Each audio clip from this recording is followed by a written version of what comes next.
आज हम लोग एक टॉपिक पर चर्चा कर रहे हैं जिसका नाम है ओम। जोर से बोलो, और जोर से बोलो। ये इतना पॉजिटिव एनर्जी देने वाली चीज है कि बिना इसके कोई काम हम कर ही नहीं सकते। किसके? ये ऐसा नहीं कि जैन दर्शन में ही ओम का महत्वपूर्ण है। विनय मोदी जी, बौद्ध में, गुरु नानक में, सनातन में, हर धर्म में ओम का उच्चारण है। हमारे जैन दर्शन में बिना ओम के तो कोई काम होता ही नहीं। आप कितने ही मंत्र पढ़ लो, कितनी तंत्र वेदता कर लो, बिना ओम के तो हम आगे बढ़ ही नहीं सकते। और हमारे लिए तो ओम नमोकार मंत्र का एक प्रतीकात्मक रूप है। क्या कहा मैंने? समझ में आया कुछ? सुबह हो, शाम हो, दोपहर हो, हम ओम जरूर बोलते हैं। यहां तक कि किसी व्यक्ति का मौन भी है। रितेश, क्या कहा मैंने? यहां तक कि जिस व्यक्ति का आजीवन मौन है वो भी ओम बोल दे तो उसके शब्दों को गिना नहीं जाता। इतना बड़ा पॉजिटिव एनर्जी देने वाला क्या है? सिर्फ ओम। ओम का ध्वनि जब नाभि से निकलती है तो कई विकार ठीक हो जाते हैं, बीमारियां ठीक हो जाती है। अगर किसी का मन नहीं लग रहा किसी कार्य में तो उससे कह दीजिए, आप ऊपर, उत्तर या पूर्व दिशा में बैठकर हाथ पे हाथ रखकर एक बार रीढ़ की हड्डी सीधी करके सिर्फ ध्वनि जोर से ओम का उच्चारण करें। और इतनी जोर से ओम होना चाहिए कि हमारी पेट और पीठ चिपक जाए। और 3 बार अगर आपने कह दिया तो मन को एक प्रकार से शांति मिलती है। क्या मिलती है? केसी जैन साहब, क्या मिलती है? शांति मिलती है ओम शब्द से। आचार्य गुरुवर विद्यासागर जी महाराज के पास कभी आप जाइए और नमस्कार कीजिए तो वो भी कहते ओम। क्या कहते हैं? हमारे आचार्य गुरुवर विराग सागर जी महाराज के पास आप दर्शन करने जाएं, वो भी उनका मौन होगा या कहीं बैठे होंगे तो वो भी क्या कहेंगे? ओम। ओम बहुत बड़ी ताकतवर है। हम क्या समझते हैं कि नहीं? आप कभी कन्याकुमारी गए क्या? भारत का अंतिम छोर है, उसके तीनों पहाड़ियों के बीच में ओम का ध्वनि लिखी हुई है। कितनी बड़ी बात! आप देखिए मकान में सब ओम। यहां तक कि जितने भी आड़तियां हैं, ब्रोकर हैं डबरा में 80%, उनसे पूछो जब जब दीपावली और वीर संवत के दिन वो खाता भाई स्टार्ट करते हैं तो सबसे पहले क्या लिखते हैं? क्या बात! ये ओम बहुत ताकतवर चीज है, हर चीज में उपयोग आता है। और ओमकार ध्वनि इतनी प्यारी ध्वनि है। आप ओम शांति के भवन में देख लो, आप नानक गुरु नानक के यहाँ देख लो, आप हिंदू सनातन धर्म में देख लीजिए, आप जैन दर्शन में देख लीजिए, हर जगह ओम का प्रयोग। अब तो टैटू लोग बनाने लग गए, पेंडिल पहनने लग गए, बोलना तो दूर, अब तो शरीर पर खुदवाने लग गए। किसका उच्चारण? ओ, बड़ी ताकतवर चीज है ये ओम। हमारे आचार्य कहते हैं ओम कोई शब्द नहीं है। क्या नहीं है? ओम कोई शब्द नहीं है, ओम ध्वनि है। क्या है? ध्वनि है। ओम में बहुत कुछ समाया हुआ है। ये कौन कह रहे हैं? भगवान महावीर कह रहे हैं। क्या कह रहे हैं? ओम में बहुत कुछ समाया हुआ है। ये हमारी आध्यात्मिक ऊर्जा का एक कोष है। विनोद जी, आध्यात्मिक ऊर्जा का क्या है? कोष है। आचार्य कहते हैं भंडार है आध्यात्मिक ऊर्जा का। इसकी ध्वनि में चेतना है। क्या है? चेतना है, जागृति है, सुख है, आत्मानुभूति है, आनंद ही आनंद है। किसमें? सिर्फ एक ओम में। किसमें? सिर्फ एक मंत्र ओम में। अकेला ओम बोलकर हम परमात्मा के निकटता पा लेते हैं।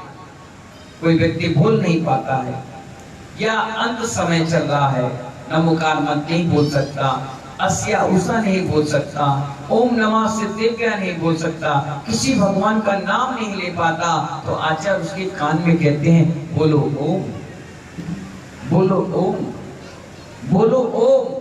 तो मरता हुआ जीव भी इतना ताकतवर हो जाता है ओम के उच्चारण से कि उसकी आध्यात्मिक चेतना जागृत हो जाती है। इतनी बड़ी ताकत होती है ओम में। दरवाजों पे लगे ताले खोल देते हैं कौन? ओम मंत्र। सिर्फ ओम मंत्र। इसे मन को तेजना पुंज के बदल देते हैं। ओम ओम बोलने से मन और शरीर में सुखकारी परिवर्तन हो जाता है। सुखकारी परिवर्तन। कभी कभी आप बैठो और ओम ओम की जाप करो, घर का एटमॉस्फेयर चेंज, ऑटोमेटिक एक वातावरण चेंज मिलेगा। अंदर घुसने वाले जीव को एक मानसिक शांति मिलेगी। लाखों करोड़ रुपए खर्च करने के बाद वो मानसिक शांति आपको नहीं मिल सकती। लगता है पूरे शरीर में कोई बिजली दौड़ने लगी। ओम कहां से निकलता है ओम मालूम? नाभि से। कहां से निकलती? और पूरे शरीर का मुख्य केंद्र बिंदु कोई होता है, वो नाभि होती है। और नाभि में बहुत बड़ी ताकत होती है। अगर किसी व्यक्ति को ज्यादा गर्मी लग रही है तो थोड़ा सा ठंडा पानी उसकी नाभि में डाल दो, 5 मिनट के बाद उसका पूरा शरीर ठंडा हो जाए। अगर किसी व्यक्ति को ज्यादा ठंडी लगती हो तो नाभि में सरसों तेल लगा दो, तुरंत गर्मी चालू हो जाती है। किसी व्यक्ति को आंख में कोई प्रॉब्लम आ जाए तो गाय, देसी गाय का जो गिर गाय होती गुजरात का, उसका घी लो और नाभि में 1.5 इंच बाहर और अंदर तक लगा दो, उसको आंखों की प्रॉब्लम ठीक हो जाए।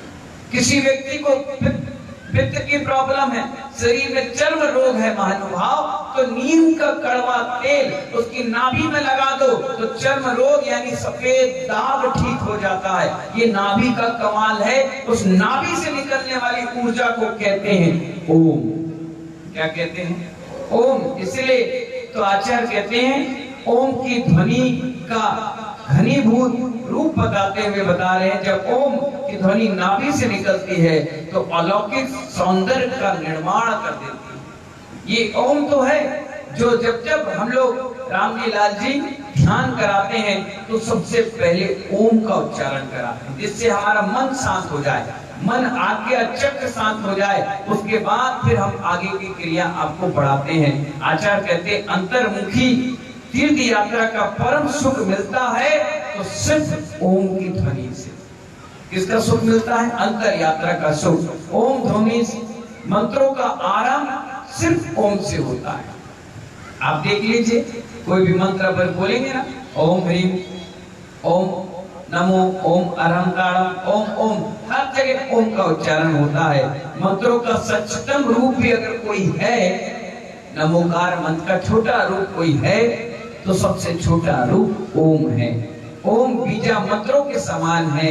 जब मन अशांत हो जाए, क्लेश उत्पन्न हो जाए, तनाव हो जाए, जब जब ओम की ध्वनि से एक नए संसार का आचार्य कहते हैं सृजन चालू हो जाता है। मन बड़ा शांत हो जाता है, शांति की यात्रा पर ले जाता है कोई तो ओम। ओम अहिंसा का नवनीत है। अथक प्रयासों के बाद जो फल मिलता है वो ओमकार ध्वनि से ही मिलता है। इतनी बड़ी बात किसने बताई? भगवान महावीर स्वामी ने बताई, हमारे बड़े बड़े आचार्यों ने बताई। और इसीलिए वो हर मंत्र के आगे ओम शब्द को जोड़ते हैं। हम भी किसी कार्य को प्रारंभ करते हैं तो ओम, उठेंगे बैठेंगे ओम, सबसे प्यारा शब्द ओम। और जब जब कभी अशांत मन हो जाए, बहू की लड़ाई सास से, सास की लड़ाई पति से, पति की लड़ाई बच्चों से, बच्चों की लड़ाई पड़ोसियों से, पड़ोसियों की लड़ाई दुकानदारों से, कहीं भी कुछ संक्लेशित परिणाम बन जाए तो कुछ मत करो, 3 बार ओम का उच्चारण करो। और ओम का उच्चारण कैसे करोगे? हाथ पे हाथ रखकर बैठो, जिससे भगवान बैठते हैं। आंखों को बंद कर लीजिए, रीढ़ की हड्डी सीधी कर लीजिए और जब तक मैं बोल रहा हूं आप भी बोलिए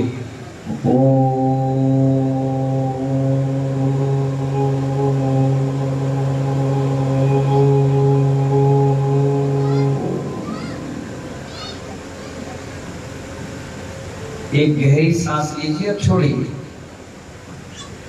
इतना अच्छा लगेगा, इतना गुड फील करोगे आप कि लगेगा ओ एक बार और बोला जाए। फिर एक बार बोलो ओ।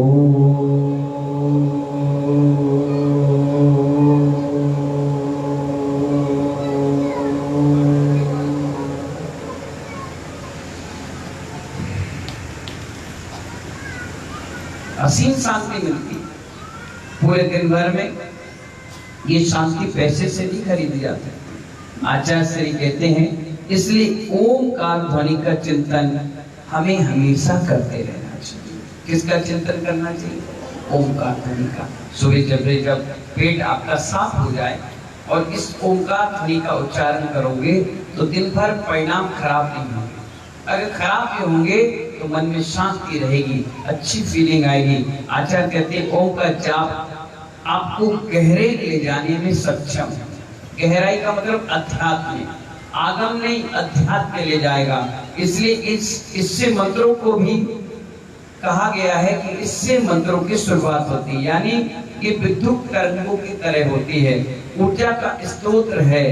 संगीत में दीपक जल जाता है, बसंत के ऋतु में फूल खिल उठते हैं, हवा पानी का मिजाज बदल जाता है, तरंगों का सानिध्य मिलते ही महानुभाव समझे मंत्र तार का काम करते हैं, विद्युत ऊर्जा का काम करते हैं। जिस प्रकार यहाँ लाइट चलाना पड़ता है एक तार का सहयोग लेकर के प्लग से जोड़ा जाता है, इसी प्रकार जब तक भगवान नहीं बनोगे तो ओंकार ध्वनि का इसी तार की तरह संपर्क बनाकर भगवान आत्मा बनने के लिए बल्ब को जलाना पड़ेगा। इसलिए आचार्य कहते हैं ऊर्जा को एक जगह से दूसरी जगह ले जाने के लिए क्या करना पड़ता है? तार जोड़ना पड़ता है। इसी प्रकार एक जगह से ऊर्जा यहाँ तक पहुंचाने के लिए ओमकार ध्वनि का सहारा लेना पड़ता है, और लेना ही पड़ेगा। आप कभी भी कहीं भी जाओ, बिना ओम के तो कोई काम हो गई नहीं। बच्चे भी आते हैं तो नमोकार मंत्र के साथ साथ ओम ध्वनि उनके कान में बोली जाती है। और तो और जब सनातन परंपरा को आप देखोगे, हिंदू परंपरा, वैदिक परंपरा को देखोगे तो वहां कहा गया है कि बच्चे का जब मुंडन होता है, नामकरण संस्कार होते हैं, तो उनकी जिह्वा पर वो सोने की सलाई से ओम बीजा अक्षर लिखते हैं कि कम से कम ये बच्चा जब बड़ा होगा तो मरते दम तक ओम का साथ नहीं छोड़ेगा। कितनी बड़ी बात। इसलिए आचार्य कहते हैं इस ओमकार ध्वनि का स्मरण 24 घंटे करते रहना चाहिए। और इसीलिए लोग कहते हैं ओम शांति। क्या कहते हैं भैया? ओम में बड़ी शांति है। किसमें शांति है? ओम में सात्विक अंतरंग की ऊर्जा बढ़ती है। जब आप सामायिक करो, ध्यान करो, इस मंत्र का जाप करो, ओमकार ध्वनि की शांति करो। इसलिए भगवान की जो वाणी होती है, कोमल चंद जी, तीर्थंकर भगवान की वाणी होती है विनोद जी, तो ओमकार में होती है। कैसी होती है? हाँ, भगवान की वाणी जब समुद्र में खिलती है तो वो कोई शब्द बोलते नहीं है, ना उनका मुंह चलता है, ना उनके दांत हिलते, ना आंख हिलती, ना हाथ हिलता, ना शरीर हिलता है। वो तो हाथ पे हाथ डालकर नासाक दृष्टि बैठते हैं और पूरे शरीर से ध्वनि निकलती है और वो ध्वनि का संबोधन निकलता है।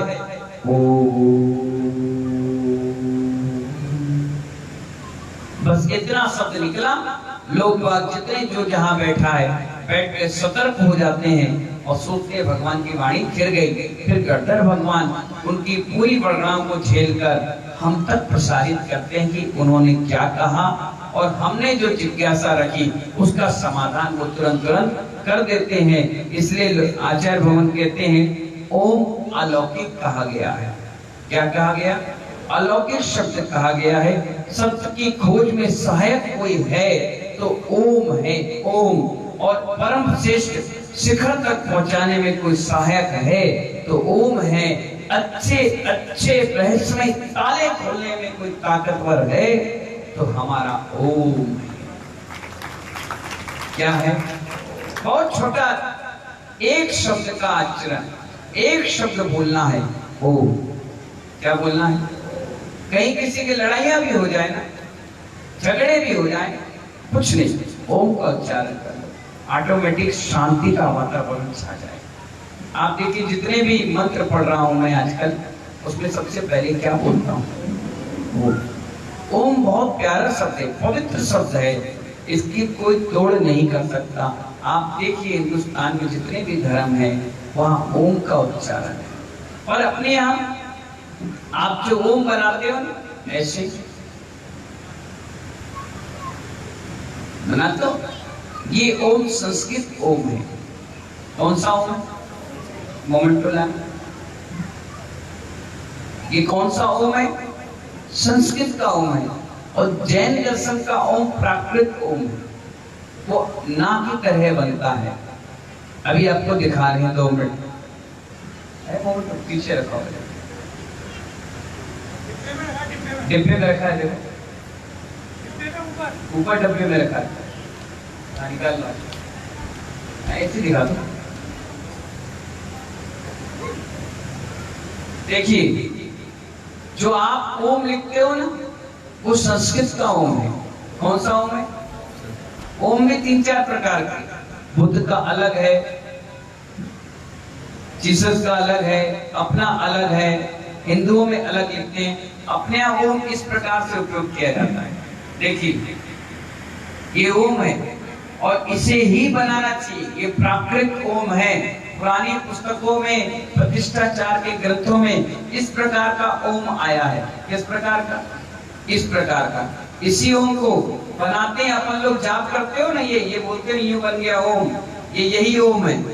और आप लोग क्या सोचते हो वो वाला ओम है? नहीं नहीं नहीं नहीं, ये यही ओम है। इसलिए तो अपन यहाँ से जाप करके यहाँ पर लाकर समाप्त कर देते हैं। इसे कहते हैं प्राकृत ओम। क्या कहते हैं? इसी प्रकार स्वस्तिक भी है। जैन स्वस्तिक अलग है, हिंदू स्वस्तिक अलग है, बुद्ध का स्वस्तिक अलग है, हिटलर का स्वस्तिक अलग है और जैनों का प्राकृत स्वस्तिक अलग है। मैं दिखाऊंगा आपको, भक्तांबर के पुस्तक में बना हुआ है स्वस्तिक। एक स्वस्तिक के बाद उसमें और डब्बे बने होते हैं, उसे कहते हैं नंदावर्तक स्वस्तिक। अगर नंदावर्तक स्वस्तिक घर के द्वार पर लगा है तो कभी जिंदगी में वहां पर नेगेटिव ऊर्जा प्रवेश नहीं कर पाती, पॉजिटिव होती है। अब नंदावर्तक स्वस्तिक ही क्यों बनाया जाता है? आपके मन में प्रश्न नहीं आया? पूछो। हाँ, तुम्हारे मतलब का तो जो कर सके। इतनी देर से ओम के बारे में बोला, सॉरी बोले थी, बातों में लगी नहीं। नेगेटिव ऊर्जा का मतलब मैं आपको बताऊं, सौदर इंद्र जब जब तीर्थंकर का जिस भूमि पर जन्म होता है और निर्माण होता है, वो शाश्वत भूमि है, वो नष्ट नहीं होती। इसलिए वो वहां पर क्या करता है, अपने वज्रदंड से वहां पर खींचकर नंदावर्तक स्वस्तिक बनाता है। तीर्थंकर जन्म कहाँ लेते हैं? अयोध्या में। और निर्माण कहाँ होता है? मधुबन समेत शिखर में। तो ये दोनों भूमि पर नंदावर्तक स्वस्तिक बना देता है कि ये स्वस्तिक जहां बन गया वो धरती कभी नष्ट नहीं होगी। इसीलिए महानुभाव, जब भी कोई शिलान्यास होता है, वेदी प्रतिष्ठाएं होती हैं, यहाँ तक कि निर्गंत साधु की दीक्षा होती है, तो स्थान पर चौक पूरा जाता है, उस स्थान पर नंदावर्तक स्वस्तिक की शिलाएं रखी जाती हैं कि ये मंदिर, ये वेदी, ये मूर्ति, ये मुनिराज शाश्वत रहे हमारे बीच में। इसीलिए स्वस्तिक बनाकर वहां स्थापित किया जाता है। और हमारे नंदावर्तक महल में तीर्थंकरों का जन्म होता है। कौन से महल में? आप जाओ, कुंडल ग्राम जाओ, ज्ञानमती आरिका माता जी ने नंदावर्तक महल बनवाया है। जा करके देख कर आओ, समझ करके आओ। इसलिए तो मैंने कहा, सुबह दोपहर शाम की क्लासों में बैठोगे तो आपकी जो मिथ्या मानता है आपने अंदर बैठा ली है, इससे आपका दूर हो जाएगा। 12 तारीख को जब आप लोग आओगे ना कार्यक्रम में, तब आपको सबको मिलेगा और सब अपने घर पर लगाना। और उसके बाद जब लगाओगे तो आप खुद कहोगे, महाराज जी जब से नंदावर्तक स्वस्तिक और ओम हमने लिखना प्रारंभ किया है, हमारे घर से अशांति पलायन कर गई है, घर में बहुत शांति मिल रही है। और उस नंदावर्तक स्वस्तिक के सामने बैठोगे, एक अलग से एनर्जी आपको खींचेगी कि वाह बहुत अच्छा लग रहा है, जब से नंदावर्तक स्वस्तिक बनाया गया है बहुत अच्छा लग रहा है। जितने भी कलश आपके चतुर्मास वर्षा योग के रखे गए हैं, सबके नीचे नंदावर्तक स्वस्तिक बनाया गया है। इसीलिए उस कलश में विशेष पूजा, मालूम है तुम मंदिर में जितनी माला नहीं फेर रहे हो ना, उससे कहीं ज्यादा लोग कलश के सामने माला फेरते हैं। हमारे मुनिराज भी बैठ करके माला फेरते हैं। इनसे पूछो कि इनको कैसा लगता है, खुद बताएंगे, महाराज जी उस कमरे में तो एक बहुत बड़ी एनर्जी लगती है, बहुत अच्छा लगता है। इतना कमरा बंद होने के बाद घर में तुम बिना पंखे के नहीं बैठते हो, एसी कूलर में बैठते हो, लोग ऐसे ही बैठ करके खूब जाप करते हैं, 5, 10, 15, 20 माला, और बहुत एनर्जी लगती है। आधे लोग की तो तबीयत ठीक होने लगी उस कलश के सामने बैठ करके जाप करने के लिए, क्योंकि अनेक मंत्र सिद्धि करके वहां पर रख दिए गए। इसीलिए अपने जीवन में मंत्रों का बहुत बड़ा प्रयोग है। इसलिए जब भी आपको समय मिले ओम का उच्चारण किया करो। किसका? कोई इतनी माला तो है नहीं लंबी चौड़ी, ओम ओम भी कहते रहोगे तो बहुत अच्छा लगेगा, मन में शांति आएगी, आध्यात्मिक ऊर्जा बढ़ेगी और अंतरंग इंटरनल पावर, आत्मविश्वास जागेगा। इन्हीं मंगल भावनाओं के साथ जय बोले महावीर भगवान की।